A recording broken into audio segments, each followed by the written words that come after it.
My name is Penny Von Aken, and on behalf of the Eudora Democrats, I want to say we're thrilled to have three great candidates here and the rest of us voters. So thank you for coming. First, I'd like to recognize Jay and Jason Music, who own Barbwire, and thank them for their generosity to let us have these events without charging us anything. To introduce Julie Campbell and Linda Iyer, our brand new co-chairs of the Eudora Democrats. Could you guys wave? We're honored tonight to have the top-ranking Democrat in the Kansas Senate, Dinah Sykes. You want to raise your hand, Dinah? Dinah has served District 21, which I believe is Lenexa and parts of Overland Park. And Miriam and Shawnee. Okay, Miriam and Shawnee, since 2017, and is currently the Senate Minority Leader. She's running for Insurance Commissioner. Now, if Insurance Commissioner is not an office that you're familiar with, do the names Kathleen Sebelius and Sandy Prigger ring a bell? Well, they gained their prestige and prominence while they were in that office. And both of them have endorsed Dinah, even Sandy Prager, who's a Republican. So, Dinah? Good evening, and thank you for having me tonight, and thanks for being here. And I'm really excited about the barbecue. So ask Dawn and Chris all the questions so I can eat the barbecue. And for those I haven't had the opportunity to meet, I am Senator Dinah Sykes. I have been serving in the Senate for the last 10 years and 6 as Senate Democratic leader. I never saw myself in politics, so I was a PTA mom, and I was really fed up because of our school funding. I was PTA president, and people kept coming to me asking for the PTA to continue to fund all these things. So I started paying more and more attention, and ended up walking from Miriam, Kansas to Topeka. We walked right through Eudora. We actually started at the high school, or one of our mornings was at the high school. Oh, it's at the high school. Becky, where are you? Yes, high school, right? It's at the elementary school. Okay, it's been a while. But at the end of one of those walks, I then met Senator Laura Kelly, and she was talking to us at a press conference, and she was talking about she needed more allies in the legislature, people who could think for themselves, ask questions, and represent Kansas. So that made me start thinking. I had kind of that little funny feeling that I needed to do more. I wasn't sure what that was, but I reached out to some friends who were in the legislature. I sent the email and I said, I think I'm a little crazy, but I want to get more involved and think about running for office. And I pushed send, and then I was like, oh my gosh, I just offended them. And I told them that they were crazy. But I've never looked back. I walked over 10,000 doors during that time. I actually was elected as a Republican, got 2 years in because of Chris Kobach and Donald Trump, and the party had left me. I changed my party. I've won re-election twice with larger margins for that. And yes, I tell everyone, join the Democrats. You will never look back. But for me, I had to be able to face myself in the mirror, and my children and my family. And so I have a friend who was a staffer for a Republican leadership at the time when I was serving, and now is a lobbyist. We were at dinner one night, and I was joking with him. He'd had a couple drinks, and I was like, this is the time to ask the question. And I said, who was the biggest pain in your ass when you were a staffer? And he looked at me, and then he goes, honestly, it was you. And I was like, what? Because I have a list. Ethan, you could probably have a better list than I do. But he said, you know, honestly, you never did what we told you to do unless it was what your district needed. You always represented your district. So I took that as a badge of honor, and I have continued to serve that way. So I am very excited to be running for Insurance Commissioner. Kansas is one of 11 states that elect our commissioner. And the last time a Democrat has held this office, the only time that a Democrat has been elected was Kathleen Sebelius 30 years ago. And so this is our year. We're going to flip this office as well. Yes. So I think many people don't realize that they elect the insurance commissioner. They don't know what it is, but they are the regulator of all insurance, whether it's your homeowners, your auto, fire, health, pet insurance, all of that files under the insurance commissioner. And they're the one regulating and making sure that that things are fair, transparent. And if you have a problem, that's who you go to. You want someone who's going to solve problems. This year in the Senate, just to talk about how my opponent and I are very different, we worked on PBM reforms. So PBM is pharmacy benefit management. These are the middlemen who, between your insurance company and your pharmacist. So we have been working on this. It has passed the Senate multiple times, but it is really pulling back the curtain, trying to find transparency, because what we've seen in other states and what we're seeing in Kansas, we've had over 100 independent mom and pop pharmacies that have been closing. And a lot of times in parts of the state, that is the only healthcare provider that they have within those communities, and they're closing. And what is happening that we've seen in other states is that the insurance company owns the PBM, and then they own pharmacies. So they're funneling it to their pharmacies, and they're paying top dollar. And then your mom and pop, our Kansas pharmacies that are our local small businesses, they're not even being reimbursed the cost that the drug costs. So that's why our pharmacies are closing. So we did pass this in the Senate. My opponent is the Speaker of the House, and he was playing games, moving this bill around so that it couldn't come to the floor of the House.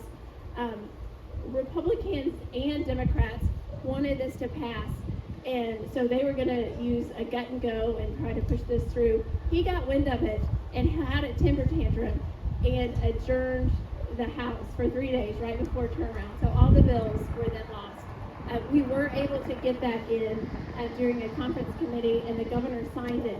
But why that is important is your insurance commissioner is going to be the one that makes sure that these PBMs, that insurance, that they are following by the rules. And in West Virginia, when they passed this, that savings came down to the consumers. It reduced prices on the policies, and it saved money on your prescription drugs. So we need that in Kansas. We want that. And that is one of the things that I think, there are a lot of things between me and my opponent, but one thing is I was standing up with a bipartisanship of trying to bring that fairness and transparency. So I look forward to your questions, and yes, the envelopes are around. Sign up for my newsletter, watch as we are traveling the state, and just help Democrats up and down the ballot, because it is so important. And it's your time, talent, and treasure. So every penny counts. But if you can help write postcards, if you can share with your neighbors, all of that is important. And also making sure I can never get in front of a crowd without talking about making sure on August 4th we vote no. Because this, they're saying it's about selecting our judges. It is not. This is about school funding and reproductive rights. And they're trying to turn the clocks back and handpick judges that they think will not follow the law. So make sure everyone knows the importance of that, as well as Eudora. So thank you. Chris Mann became a cop at the age of 21. Injuries sustained on the job necessitated him to leave the force. After years of recovery, he realized he could still fight crime, only this time as an attorney instead of a cop. He received a full-ride public service scholarship at Washburn Law School, where he earned his law degree. After graduating, he became a prosecutor at the Wyandotte County District Attorney's Office. He later worked as a prosecutor for the Kansas Securities Commission, and that handles white-collar crimes and protects seniors as well as other consumers. He's now in private practice in Lawrence. He often provides pro bono legal assistance for clients who otherwise wouldn't be able to afford to hire an attorney. He was appointed to the Mothers Against Drunk Drivers National Board of Directors, where he served as board chair until 2020. Now, I'm hoping he'll go into more details about all of this. I'm just skimming the surface. Now, if his accomplishments don't convince you to support Chris, perhaps knowing who his opponent is well, Chris Kobach. All right, that sounded good to me. I think we just eat barbecue. You know, it is so great to be out here with you all. Beautiful weather, great barbecue, but I gotta be honest, like, I listen to the news, like I'm sure you all do, and it's a lot, right? Every day it keeps hitting us, and it seems like there's more and more, and it's never good news. We're never hearing the good stuff. It just seems to be nonstop. It seems like politicians are trying to compete with each other to see who can do the most damage the fastest. And honestly, it would be easy for any of us just to step back, to not participate, to not come out to an event like this, or to not run for office. It'd be really easy just to not pay attention. But I want to give you a story from my past that explains why I continue this. So picture for me Kansas in July. It is hot and it is humid. It's about 2 in the morning, so it's still hot and humid. I'm wearing a polyester uniform because they thought that was a good idea back then. I'm wearing a bulletproof vest. That means that I'm sweating a lot. I'm sitting in my car. I had just gotten done with a call. It was a bad call. Somebody had passed away. And as I'm sitting there writing my notes and sweating, I get the next call. So I put the car in drive and I head off. It's domestic battery in progress. I get to the house. I'm walking up to the door. I can hear a woman screaming inside. So I run into the house. There's a fight.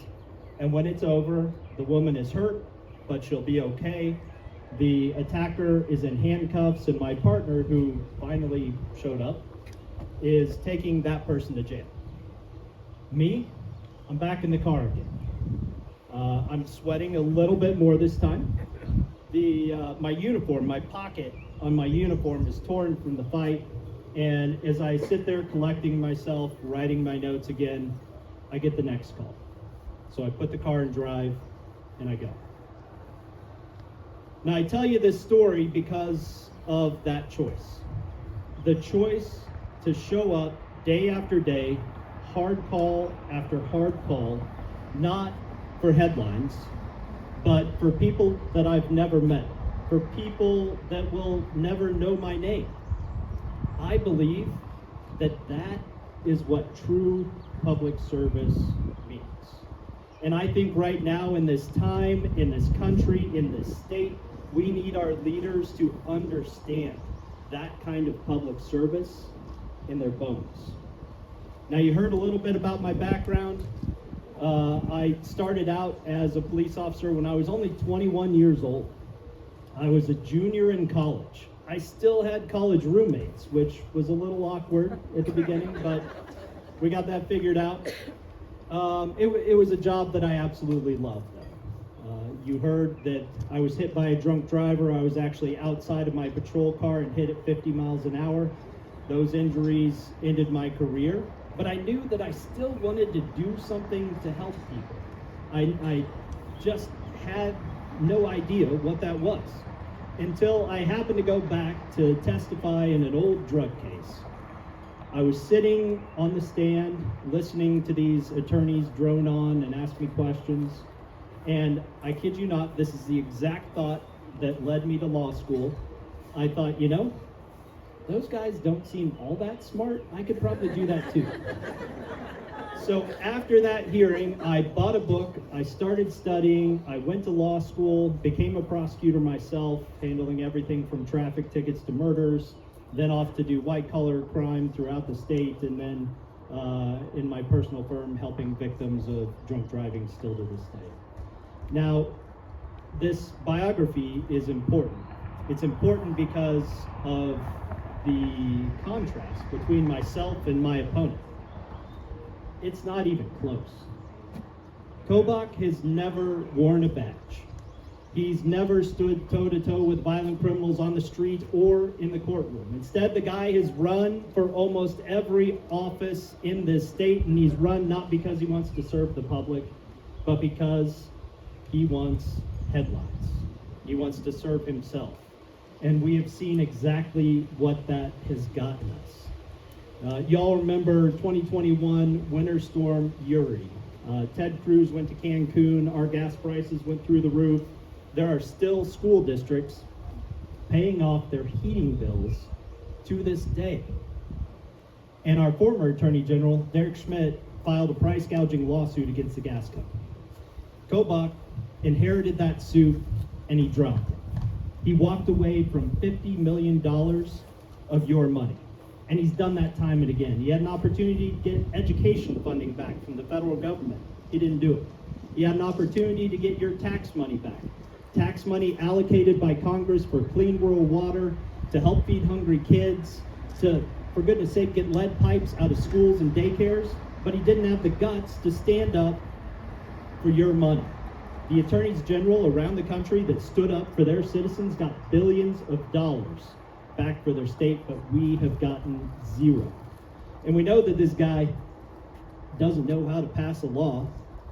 Y'all remember when he was Secretary of State and he passed a voter suppression law that kicked 30,000 eligible voters off of our voter rolls in Kansas.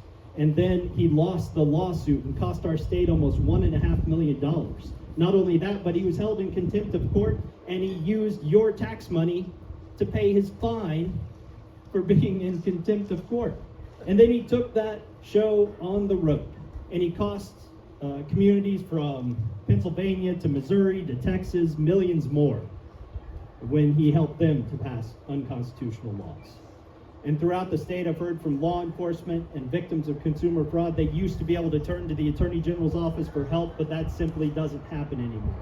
Well, when I become Attorney General, we make sure that it does. We answer the phone and we say yes when communities need help with investigations and prosecutions. We say yes when consumer fraud victims call in, whether it's $100 or $100,000. Those scams are just getting worse. AI is making it more difficult. They're attacking our elderly population specifically, and we have to do better to protect the people of Kansas. We have to do more to fight fentanyl. We've lost over 2,000 people in this state from overdose deaths from fentanyl. Kobach got a grant that was supposed to be for Narcan, but he used just a small amount of that grant for the medication, and the vast majority on advertising and self-promotion, his face on TV. I am certain those families would rather see the medication than his face. In fact, it gets even worse. He rolled that medication out over several months. He could have pushed it all out at once, but he wanted to make sure that he was at every location so that he could get a headline. That's simply not public service. That's a publicity stunt. And that has to stop. I am not in this race to become a politician. I am in this race because I have spent my entire life running towards the problem, and I'm not done with that yet. I still believe that that true public service that shows up at 2 in the morning and doesn't ask for credit is one of the highest callings that we can have. And I want to share with you a story that kind of reminds me of where we're at right now and what we do to get over the line. So I was talking to a farmer in western Kansas, and he was telling me about his wheat crop. He told me that one single wheat plant can easily be knocked over in a stiff wind. But an entire wheat field can stand up to the strongest of Kansas storms. He started talking about the science, how the roots intertwine and the plants create a microbiome that protect each other. And as he's telling me this, I'm thinking, man, that sounds a lot like us. You know, any of us, if we're standing on our own right now, we could easily be knocked over. But if we stand together, shoulder to shoulder, we can withstand the storms that we have right now. We can withstand the storms that are coming in the future. We need you to volunteer, to donate, to knock on doors, to talk to your friends and family. That's how we stand shoulder to shoulder and make sure that our brightest days are still ahead of us. My name's Chris Mann, and I look so forward to being your next Attorney General. Thank you. Don Coover is running for Congress in the 2nd District. And if you're wondering where the 2nd District is, it's in Douglas County. It's basically everything but Lawrence. There's Don, isn't that right? Yeah.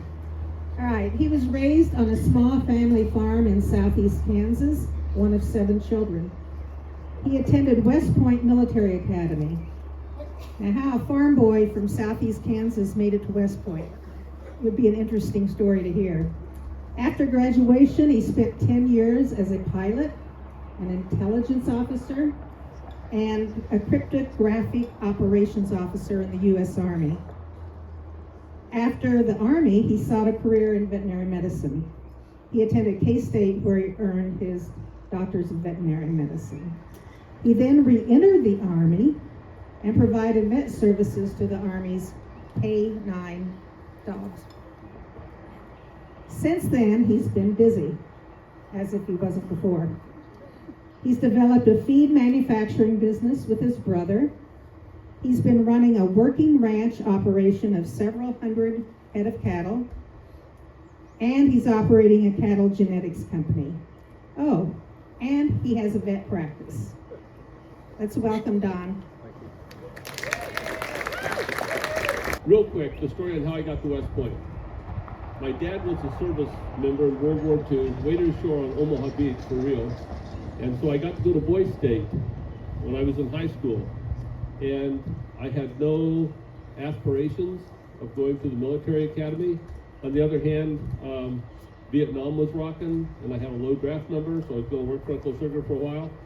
And so I decided I would go take the test to go to the service academies, because the test was at Fort Leavenworth, Kansas, and I knew a girl up there that was drop dead pretty, that wasn't dating anybody at the time. So I went up there to see her and take the test, really, to see her.